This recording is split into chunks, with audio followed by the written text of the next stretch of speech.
أبلغ الجهاز الإداري للفريق الأول لكرة القدم بالنادي اللاعب أحمد سيد زيزو لاعب الفريق الأول لكرة القدم بالنادي بموعد مران اللاعبين المستبعدين من مباراة البنك الأهلي. زيزو الذي حضر اليوم لأول مرة إلى مقر النادي وخضع تدريب منفرد لإثبات حالة، بالطبع لن يتواجد في مباراة الفريق غدا أمام البنك الأهلي.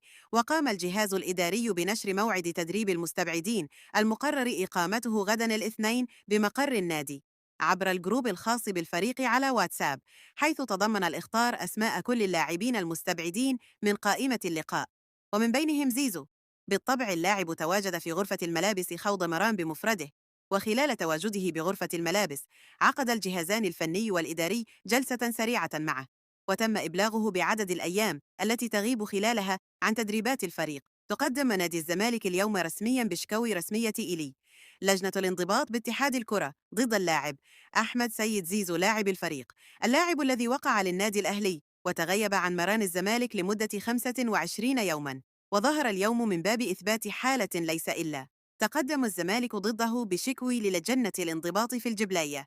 الزمالك أوضح أن الشكوى بسبب غياب اللاعب عن التدريبات لفترة كبيرة، حيث أخر مران حضرة كان يوم 8 أبريل الماضي، وهذا الغياب بدون إذن أو مبرر رسمي.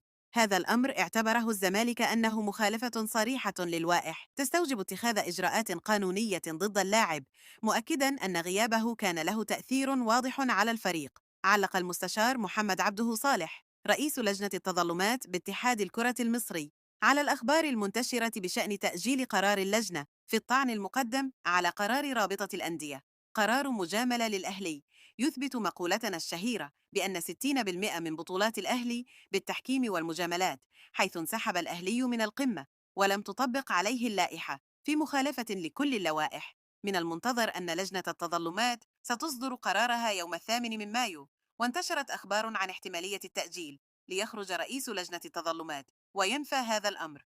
رئيس اللجنة أكد أنه لا صحة إطلاقا لما يشاع عن تأجيل القرار، ونحن لسنا طرفا مع أحد ضد أحد، والقرار في موعده المعلن من قبل يوم 8 مايو. نكرر أن أي قرار غير خصم 3 نقاط هو قرار سيكون فيه ظلم للمنظومة بأكملها.